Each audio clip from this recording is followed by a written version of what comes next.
Maka untuk penentuan komponen biaya penerbangan berdasarkan embarkasi tadi, saya meminta nih kepada Kementerian Haji, saya nantangin Kementerian Haji dan Umroh, berani tidak biaya embarkasi tadi jangan untuk BP-nya, jangan dibebankan kepada para jamaah nih.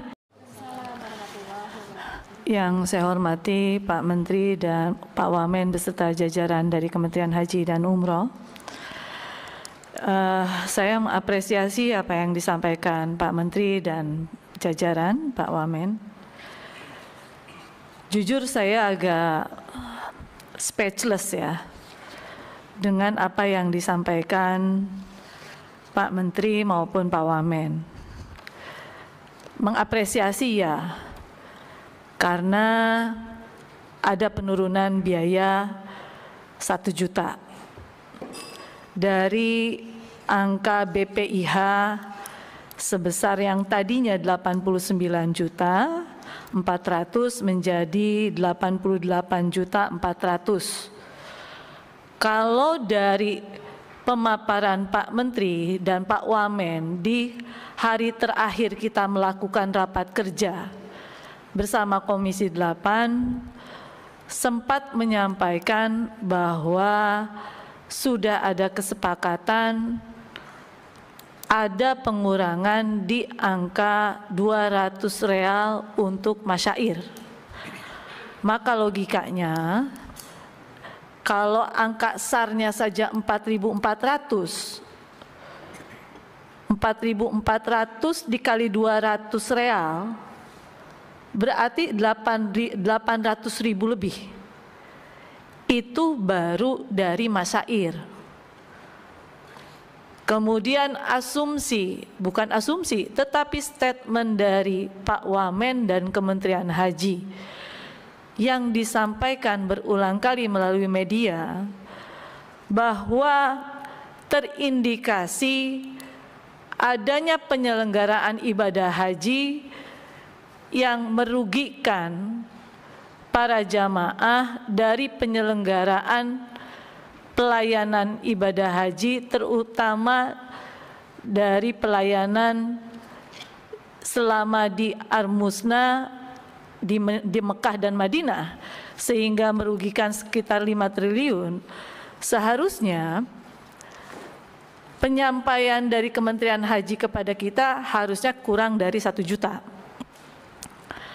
Maka untuk itu saya tidak akan berbelit-belit pimpinan.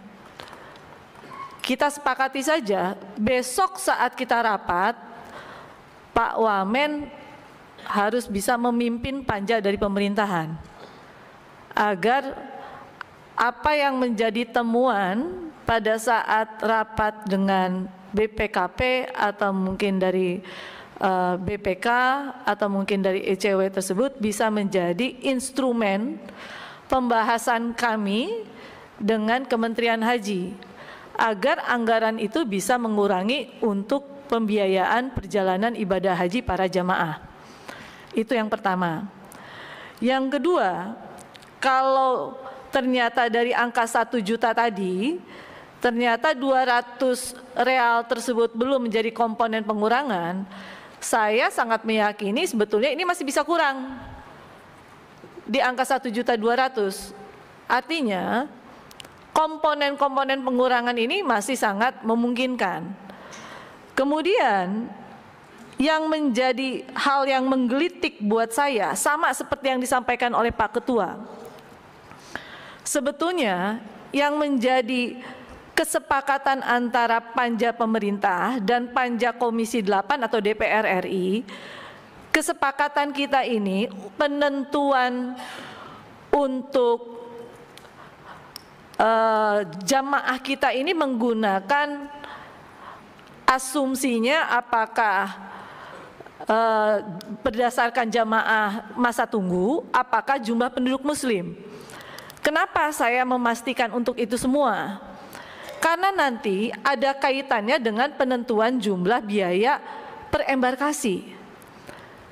Saya ingatkan kepada Bapak Ibu sekalian, terutama dari Kementerian Haji dan Umroh. Setiap kita melakukan sosialisasi kepres di beberapa embarkasi, para jamaah menanyakan, Bu, kenapa Aceh lebih murah? Bu, kenapa Jawa Barat lebih mahal? Bu, kenapa Banjarmasin lebih mahal? Padahal kami menunggunya lama. Kalau kita menginginkan asas keadilan, seharusnya semua jamaah ini kan membayarnya sama, tidak harus ada perbedaan. Maka hari ini dengan adanya Kementerian dan Haji dan Umroh, saya menginginkan ada asas keadilan. Maka untuk penentuan komponen biaya penerbangan berdasarkan embarkasi tadi, saya meminta nih kepada Kementerian Haji, saya nantangin Kementerian Haji dan Umroh, berani tidak biaya embarkasi tadi jangan untuk BP-nya, jangan dibebankan kepada para jamaah nih, supaya para jamaah bayarnya sama nih dari Aceh sampai dengan Papua. Biayanya sama, selisihnya ditanggung oleh nilai manfaat. Karena mereka nunggunya juga lama. Kan ada selisih aftur nih. Selisih aftur itu ditentukannya oleh nilai manfaat saja. Jangan dibebankan kepada para jamaah.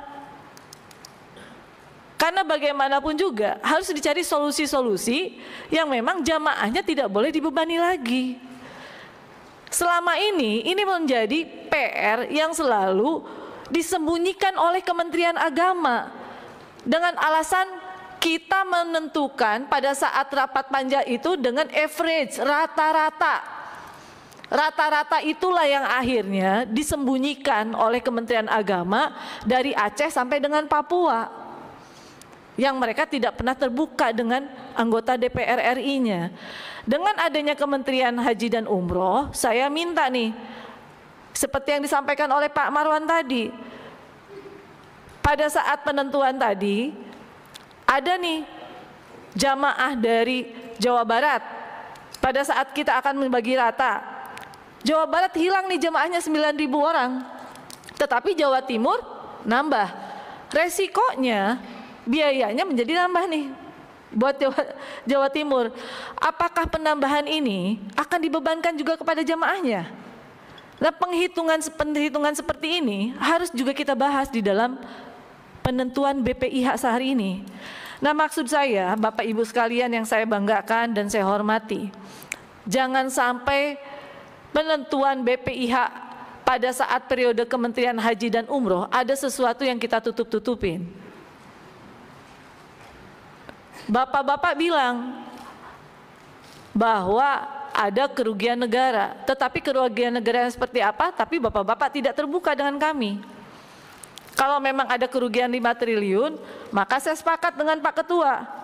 Kita buka dulu nih yang terima 5 triliunnya di mana? Kita kurangi dulu sehingga sebetulnya pengurangannya itu bukan 1 juta, tetapi sudah sekian juta rupiah. 24 juta ya? Oke, sudah turun 24 juta. Kalau sudah turun 24 juta,